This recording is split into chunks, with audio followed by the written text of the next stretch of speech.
Olá, eu sou Arno Paus, essa é minha esposa Verinha. Nós somos os pastores da 316 Airport Church em São José dos Pinhais, no Paraná.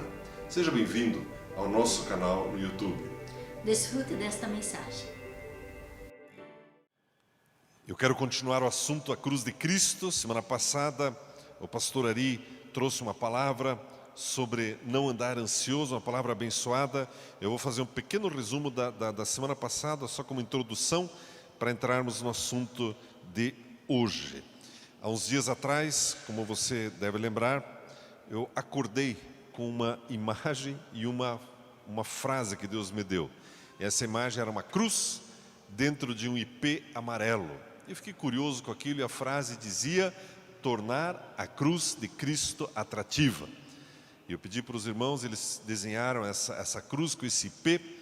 E o entendimento que nos veio é exatamente esse, né? O IP amarelo é uma coisa que é familiar a nós. E a gente, ao mesmo tempo que fica surpreso todo ano, a cruz de Cristo é assim, ela sempre tem novidades, sempre tem uma coisa nova para a gente aprender.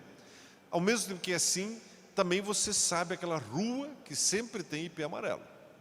E você ainda assim sempre fica impressionado. Por mais que você conheça a cruz, você fica impressionado, eu fico impressionado com o tamanho e a beleza dessa obra do Senhor Jesus. E como tornar a cruz de Cristo atrativa? Falando a verdade sobre a cruz. E nós conversamos um pouco sobre esse fundo histórico da cruz, por que os cristãos não usavam no começo da história, por que nós usamos a cruz, porque honramos não a cruz em si, mas aquilo que aconteceu na cruz. E na semana passada, meus irmãos, nós trabalhamos as últimas 15 horas do Senhor Jesus. E trabalhamos e vimos ali o que aconteceu na ceia, onde Jesus ele institui o memorial da ceia. É a única instituição, o único memorial que Jesus instituiu e diz respeito exatamente à sua obra na cruz. Nenhum outro memorial Jesus nos deixou. Nem sobre o seu nascimento, o seu batismo, os seus milagres, mas sobre a cruz ele chamou os seus discípulos, explicou certinho: olha, o pão significa isso, o vinho significa isso, o meu corpo será quebrado, será pendurado numa cruz, estejam atentos, percebam isso, o meu sangue será derramado para perdão dos pecados. E Jesus deixou um memorial, para nós nos lembrarmos disso. Uma coisa impressionante, depois que Jesus deixou esse memorial, você conhece a história, Judas, Satanás entrou no coração dele e ele foi negociar o Senhor Jesus. Depois disso, diz a Bíblia que os discípulos cantaram um hino e partiram em direção ao Monte das Oliveiras, um dos lugares favoritos do Senhor Jesus. Imaginando, né, tentando nos transportar para aquela cena, né, aquele silêncio da noite, da madrugada, e acontecem coisas fortíssimas ali no Monte das Oliveiras, onde Jesus chega com seus discípulos e ele propõe para eles: orem comigo. Mas eles estavam assim, aí antes ainda da ceia, ou durante a ceia, Jesus também institui o lava-pés. Uma coisa tão impressionante, meu irmão. Jesus estava para morrer na cruz, ele tirou a vestimenta de cima, colocou na cintura e foi lá e começou a lavar os pés dos seus discípulos. Eu fico vendo Jesus profetizando sobre os pés daqueles homens. E os homens ali meio distraídos, sem saber direito o que está acontecendo, agora vão para o Getsêmani, para o Monte das Oliveiras, e eles talvez achando que seria mais uma noite. Meu irmão, aquela era a noite. E Jesus propõe que eles orem, e eles não conseguem, eles adormecem. E nesse momento, Jesus faz uma oração impressionante. A Bíblia registra que Jesus estava tão angustiado a ponto de suar grandes gotas de sangue. Tamanho estresse, tamanho angústia. E aí Jesus ele fala uma coisa curiosa. Ele diz para o Pai: Pai, se possível, afasta de mim esse cálice. E nós trabalhamos esse assunto. E cabe uma pergunta: que cálice era esse que Jesus não queria beber? Será que era o cálice do sofrimento físico que estava para vir? Seguramente não, porque durante o ministério de Jesus ele sempre encorajou os seus discípulos dizendo o seguinte: olha, quando você for perseguido, quando te prenderem, quando te maltratarem, quando te matarem, alegre-se. Assim mataram os profetas antes de você. Então Jesus, ele, muito embora fosse muito intensa a dor física, não era essa a angústia de Jesus. Que cálice era esse que ele não queria beber? Que cálice era esse que Jesus não queria beber? Se você der uma olhadinha na sua Bíblia, em Ezequiel, no capítulo 23, os versículos 32 e 34, nós encontramos qual cálice que Jesus não queria beber. Lembra-se, estamos falando da obra da cruz, procurando entender o porquê da cruz. E aqui Jesus, ele está na iminência de subir a cruz e ele fala: Pai, eu não quero beber esse cálice. Que cálice era esse, se não era o sofrimento físico? Se ele não estava com medo dos cravos, da cruz em si, do escárnio dos soldados, do povo, da injustiça. A Bíblia diz, em Ezequiel, no capítulo 23, os versículos 32 e 34, a Bíblia, ela nos diz assim: assim diz o Senhor Deus: beberás o copo, o cálice de tua irmã, fundo e largo, servirás de riso e zombaria, pois o copo, o cálice leva muito, de embriaguez e de dor te encherás. O copo de tua irmã, o cálice de tua irmã Samaria, é copo, é cálice de espanto e desolação, e tu o beberás, o esgotarás, depois o despedaçarás, e os teus próprios peitos arrancarás, diz o Senhor. Amados, esse capítulo de Ezequiel, assim como muitos outros textos, são denúncias contra o pecado. O profeta, ele se levanta para dizer e para chamar a atenção do povo acerca dos seus pecados, e o profeta anuncia o juízo que viria sobre eles. Aqui ele fala de Samaria e Jerusalém. Bem pode ser dois tipos de igreja. E aqui Jesus sabia desse cálice, e era esse cálice que ele não queria beber. Qual cálice, pastor? O cálice dos nossos pecados. Se você olhar a violência desse texto, se você olhar a partir do versículo 21, é tão impressionante. Aliás, a partir do versículo 19, 23, 19 diz assim: todavia ela multiplicou as suas prostituições, lembrando-se dos dias da sua mocidade, em que se prostituíra na terra do Egito. Apaixonou-se dos seus amantes, cujos membros são membros como os de jumentos, e cuja ejaculação é como a de cavalos. Assim trouxeste à memória a luxúria da tua juventude, quando os do Egito apalpavam os teus seios, os peitos da tua juventude. Meu irmão, você lê isso aqui, parece um filme pornográfico. Só que é a Bíblia denunciando o pecado, e Deus falando através do profeta e dizendo: eu conheço os pecados de vocês. E agora Deus diz para Jesus é o seguinte: todo tipo de pecado cometido pela humanidade, todo tipo de depravação, estão num cálice, o cálice da ira de Deus. E esse cálice, Jesus sabia que ele precisava beber. Era esse cálice que ele não queria beber, porque ele sabia que ao beber esse cálice, ele santo, Deus não poderia mais olhar para ele, e Deus viraria as costas para Jesus. Por isso ele disse: meu Pai, se possível, afasta esse cálice de mim. E quando nós entendemos isso, começamos a ver cada vez mais a grandiosidade do amor de Jesus por você e por mim, porque ele bebeu o cálice dos teus pecados, dos meus pecados, coisas que dá até vergonha de ler, ele bebeu. Momentos depois, Jesus ora: mas seja feita a tua vontade, não a minha. E Jesus então ele volta, encontra os seus discípulos dormindo, está na iminência de ser preso. Pedro ali confuso, acorda meio no susto, pega a espada, corta a orelha do servo do sumo sacerdote. Só que Jesus já voltou outra pessoa dessa oração. E ele pega a orelha, gruda lá, sara aquele moço, e ele diz: foi precisamente para essa hora que eu vim. Meu irmão, Jesus veio para ir para a cruz, por você e por mim.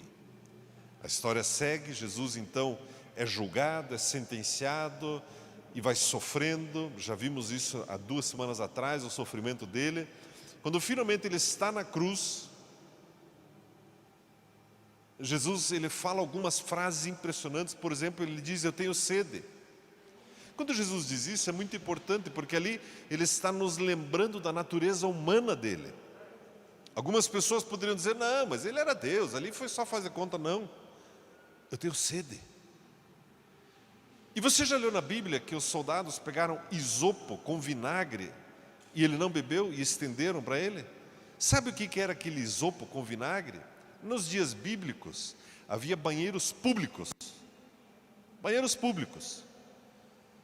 E os cidadãos sentavam lá um do lado do outro para bater um papo e se aliviar o ventre. Pensa que programa.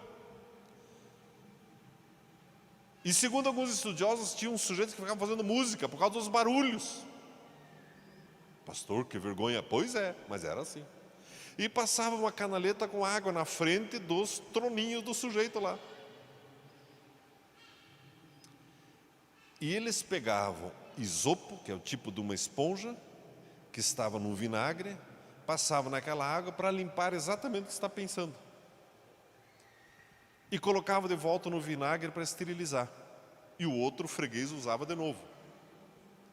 Por que você está falando isso? Porque, de acordo com alguns estudiosos, era exatamente uma esponja como essa, usada em latrinas para limpar homens que ofereceram para Jesus. Um último ato de humilhação daqueles soldados. Você começa a perceber o que Jesus passou por você? E Jesus, ele continua na cruz e finalmente ele declara: Pai, perdoa-lhes, eles não sabem o que estão fazendo. E ele diz mais: Pai, está consumado, nas tuas mãos entrego o meu espírito. Mas um pouco antes ele fala: Eloi, Eloi, lama sabachthani. Deus meu, por que me desamparaste? Exatamente porque ali ele estava bebendo o cálice dos nossos pecados. E hoje eu quero continuar nesse entendimento do porquê da cruz. Algumas pessoas fazem uma pergunta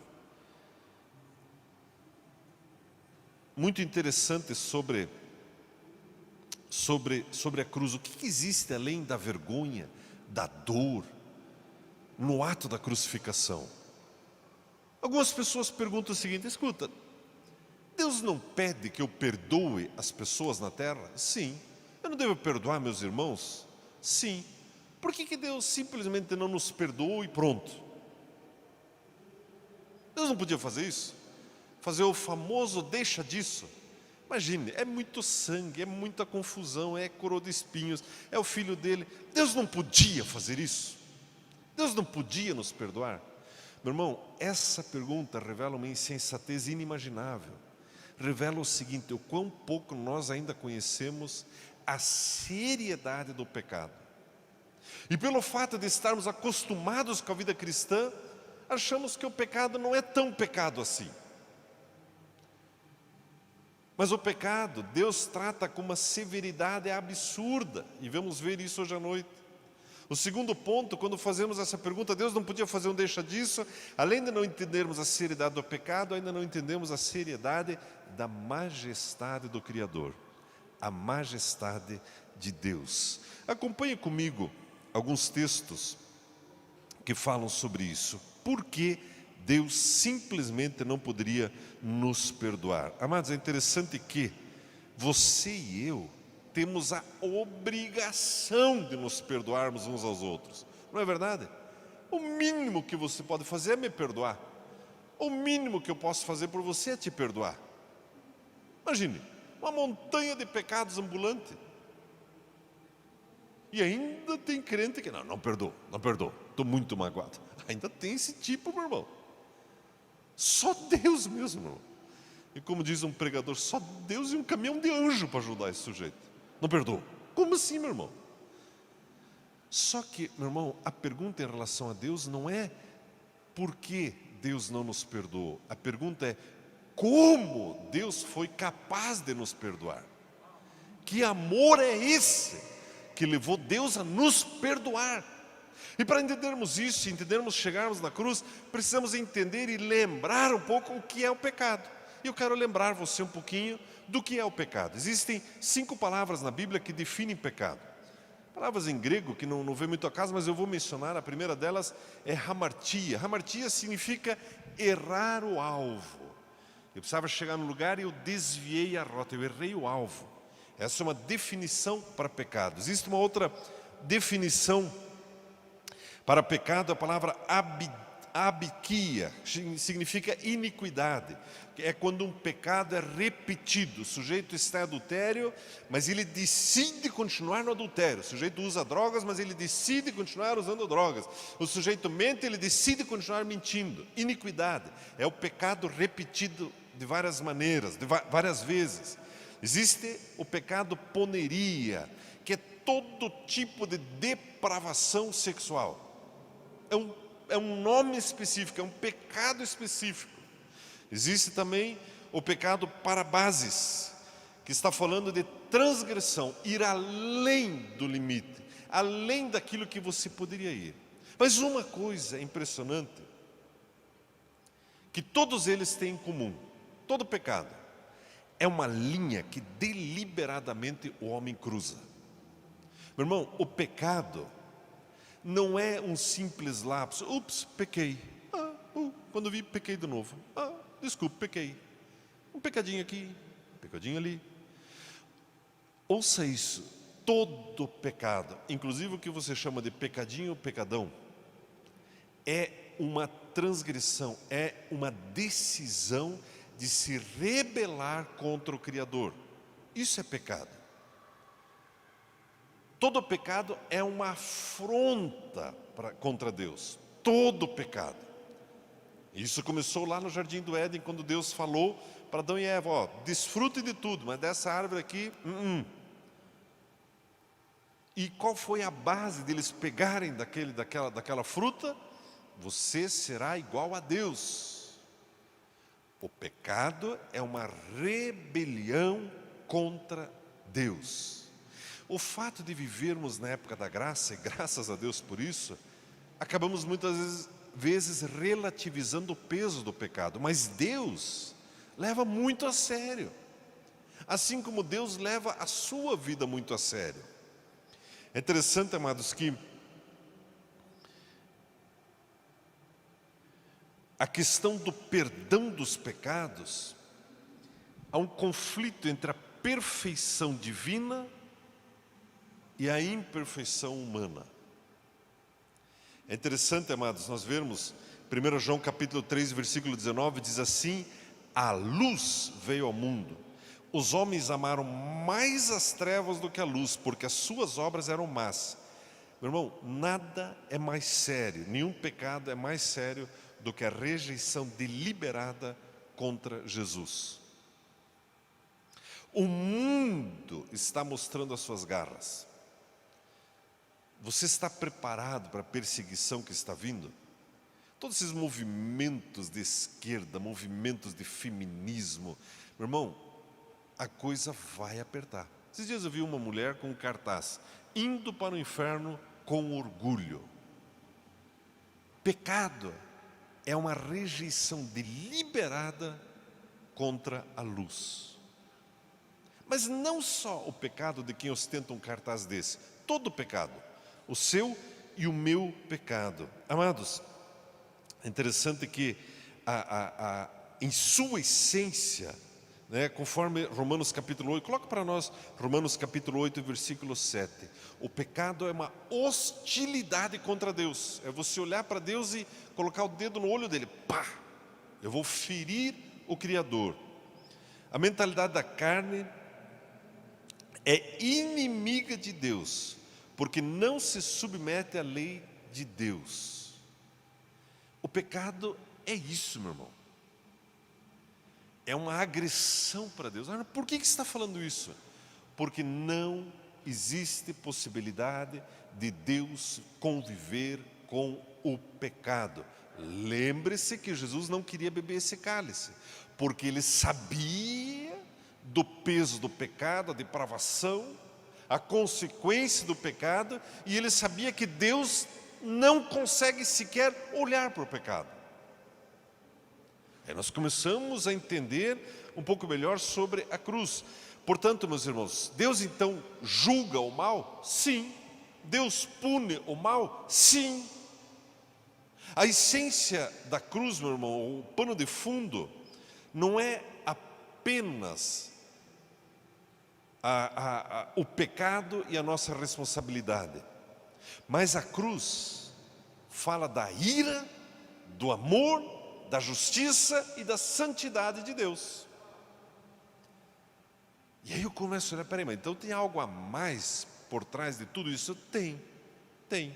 E aí nós precisamos entender, meus irmãos, que a santidade é fundamento da nossa fé. Como eu falei, por vivermos na época da graça, muitas vezes acabamos, infelizmente, relativizando o peso do pecado.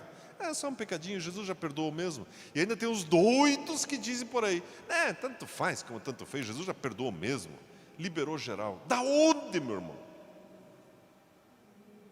Isso não está na Bíblia. O que está na Bíblia é que nós servimos a um Deus santo. Santidade, meu irmão, é Deus. Então, você está vendo Jesus vindo lá na ceia, no Getsemane, agora no Gólgota, e ele diz, eu não quero esse cálice. Agora você começa a entender que esse cálice é imundícia, e beber esse cálice separaria Jesus do Pai. Por quê? Por causa da santidade do Pai. Deus não tem nele treva nenhuma. É tão interessante, amados, que a Bíblia fala da ira de Deus. A ira de Deus é diferente da ira humana. Alguém pode dizer, não, eu entendo Deus, eu também fico irado às vezes. Ou no trânsito, ou quando minha mulher atrasa o almoço, eu já xingo, já jogo facas e não sei o quê. Isso não tem nada a ver com a ira de Deus. Aliás, se você reclama assim da tua irmã, passa no nosso curso de casais, da tua esposa. A ira de Deus, meu irmão, é diferente. A nossa ira é uma reação vingativa. Vou fazer do meu jeito, já se viu. A ira de Deus, ela é contínua e constante contra o pecado. Deus tem uma ira constante contra o pecado. Ele não tolera, Ele não aceita. Com Deus não habita o mal. Meu irmão, isso é muito importante. O diabo, que hoje é diabo, antes não era um anjo. E Deus, jogou ele para fora. Deus não tolera o pecado, a rebelião e o mal, não tolera. De novo, Jesus está indo para a cruz, ele conhece a santidade do Pai, ele conhece o peso do pecado e ele sabe que com Deus não habita o mal. É tão interessante que a ira de Deus, a Bíblia retrata como um vômito. Você sabia que o vômito, talvez os médicos ou enfermeiras podem me ajudar, provavelmente seja a reação mais violenta do corpo humano? Você já reparou que teu estômago é impressionante? O que digere esse estômago aí? Aliás, assista o Jackson 5, lá ele fala sobre o estômago, é um músculo trincado. Já viu aquele vídeo dele ou não? Quem já viu? Ninguém viu. Edivaldo, nem você. Rapaz, o motoboy lá que ele vai falar, ele vai comer um bolinho lá do chefe, vocês nunca viram? Não, isso é cultura, assista aquilo, ele fala do estômago. Ele descobre que o estômago é um músculo e ele malha sem parar. É uma bobagem, deixa eu falar. Mas enfim, o teu estômago, irmão, tolera tudo. Mas quando você coloca algo muito ruim ali dentro, ele devolve, não é assim? É bem assim. Você sabia que a ira de Deus se manifesta dessa maneira também? Deus não consegue digerir os nossos pecados? Isso não está na Bíblia? Tá. Não está? Tá. Dá uma olhadinha comigo, por gentileza, em Levítico, capítulo 18, do 25 ao 28. Coloca esse texto para nós, por favor. Esse texto fala da terra vomitar os moradores, que é uma metáfora do próprio Deus, vomitando os moradores por causa do pecado. Mas se não... que você pegou ali? Levítico 18. Levítico 18, versículo 25 ao 28.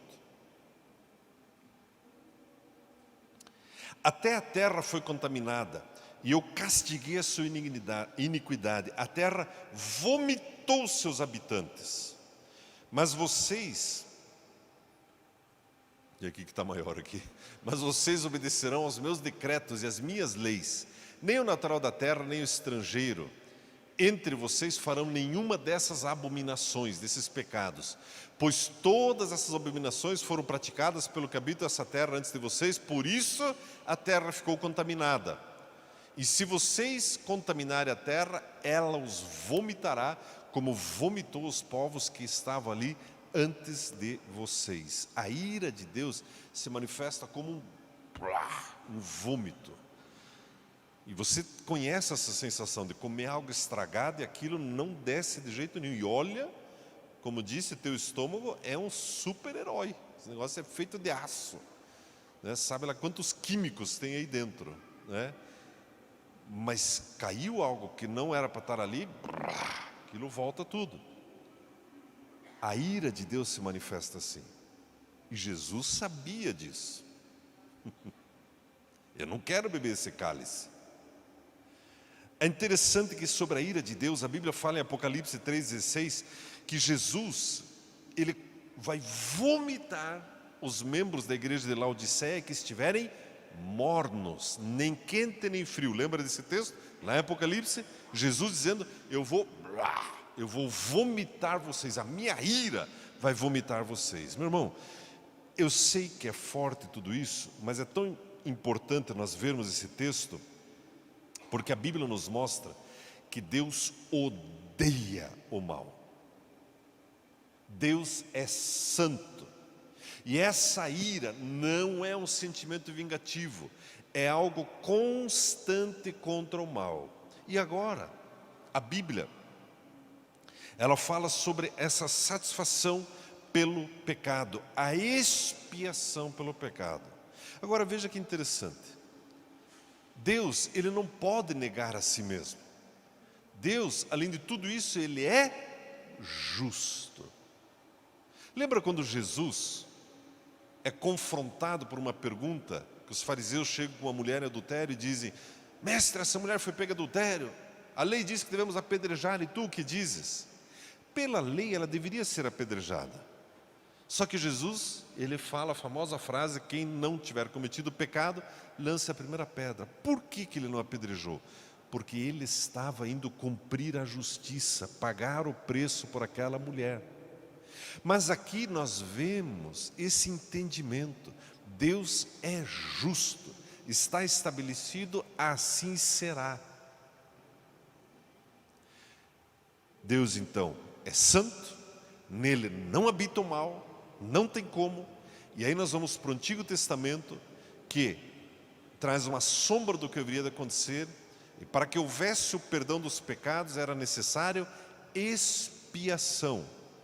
Alguém precisava tomar o lugar. E aí no Antigo Testamento nós temos tantos relatos sobre os animais que eram sacrificados e o sangue deles para cobrir o pecado dos pecadores naqueles dias. Agora vem Jesus, e é interessante, amados, que a Bíblia diz no Salmo 89, 33, em Deus não há injustiça, em Deus não há injustiça, e a própria justiça e o amor de Deus precisam ser satisfeitos.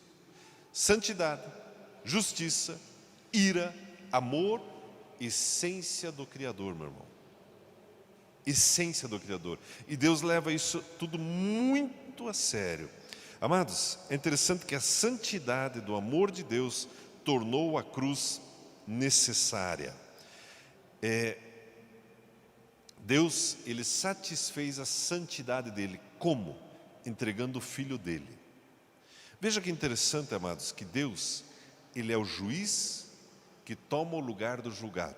E ele entrega Jesus no seu e no meu lugar.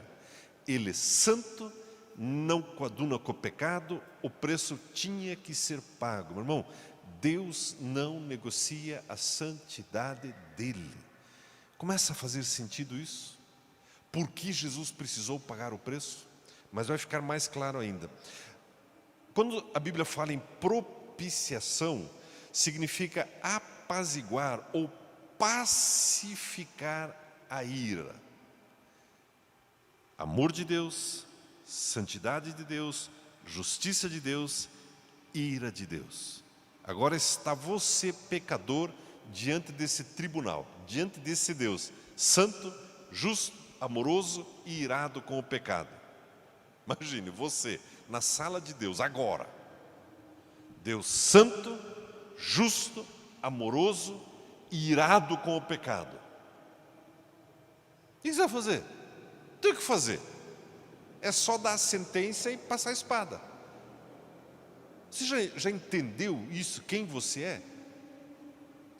O que era para acontecer conosco? Tudo que aconteceu com Jesus era para nós. Aí Jesus, ele entra em cena, porque ele foi o único que não tinha pecado. E a primeira coisa que ele faz na cruz, ele faz exatamente a propiciação.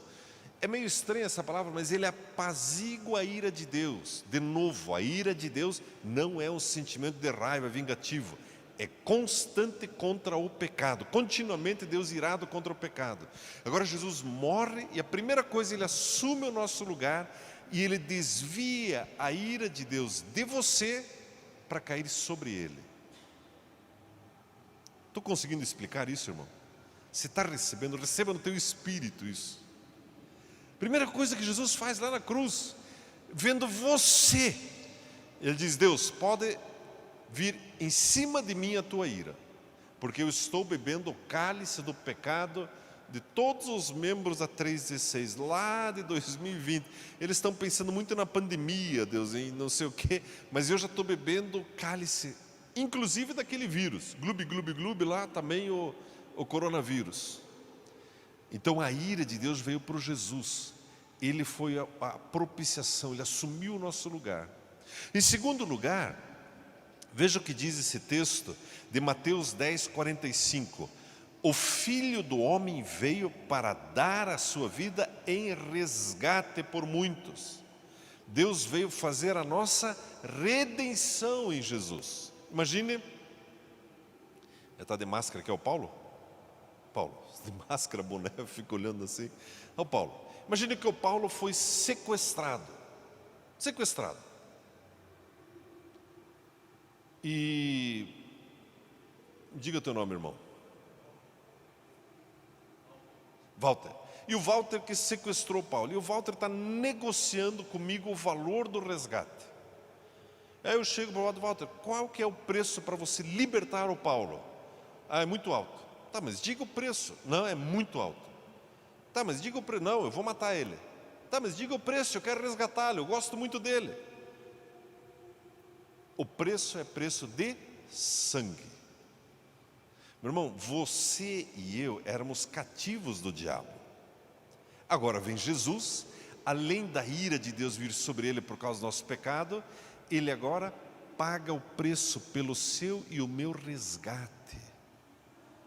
E o preço foi o sangue dele, lá na cruz. E a terceira coisa que aconteceu, a propiciação, resumindo aqui, ela aconteceu no templo. Lembra que o véu foi rasgado de alto a baixo? A ira de Deus desviou de você. Em segundo lugar, a redenção aconteceu, poderíamos dizer, no mercado, numa negociação. Eu vou pagar o preço por essa vida. E a terceira coisa, estou caminhando para o final, que aconteceu na cruz, além da propiciação, além da redenção, foi a nossa justificação, e que poderíamos dizer foi o mais belo. Por quê? Porque agora, meu irmão, você e eu, essa montanhazinha de pecados, essa poeira cósmica, Jesus desviou a ira de Deus, atraiu para ele, pagou o preço por nós, e agora ele diz: ei, você está justificado, você está limpo, perfeito. Pode aplaudir a Jesus, meu irmão. Você está justificado. Você está liso, zerado. Meu irmão, a Bíblia diz que Deus não consegue tolerar o pecado, aprendemos. Deus é santo. E como é que Ele se relaciona com você hoje? Porque Ele olha para você através da obra da cruz. Ele olha para você através do sangue de Jesus, meu irmão. E Jesus, Ele justificou a você e a mim. A Bíblia diz em Romanos 5,18. Coloque esse texto para nós ainda, por gentileza. A justificação, meu irmão, vem de Deus para você e para mim. A Bíblia diz, consequentemente, assim como uma só transgressão resultou na condenação de todos os homens, assim também um só ato de justiça resultou na justificação que traz vida a todos os homens. Você começa a ver a beleza da cruz, meu irmão. Você começa a ver o preço que Jesus pagou. Se até então, eu não entendo direito esse negócio de cruz, eu acho até meio estranho. Os crentes usam cruz, tá? Meu irmão. Ao usar uma cruz, você está honrando a obra que Jesus fez nesse lugar. Honrando a obra que Ele fez. Não é a cruz em si, mas é uma lembrança do preço altíssimo que Ele pagou. E o texto segue, e Jesus expirou. Nós vamos falar outra ocasião sobre isso. E Ele ficou 3 dias morto, e Deus o ressuscitou. E Ele está vivo, Ele desceu da cruz, e Ele está com você hoje e para todo sempre. Amém, meu irmão? Você recebe essa palavra? A beleza da cruz, tornar a cruz de Cristo atrativa. Jesus, eu não sabia que era tudo isso. Deus é tão santo, não tolera o pecado, não tolera. A ira de Deus precisava ser desviada, precisava. Ela não é um sentimento, não. Ela é constante. Deus não tolera o pecado. Eu creio que isso também nos leva a tratar esse assunto com maior seriedade, com maior reverência, com maior cuidado, com maior zelo. Esperamos que você tenha sido grandemente edificado com essa mensagem. Venha nos visitar em um de nossos cultos, aos sábados às 19h30, culto de jovens, aos domingos às 10 horas da manhã e às 18 horas. E também inscreva-se em nosso canal no YouTube.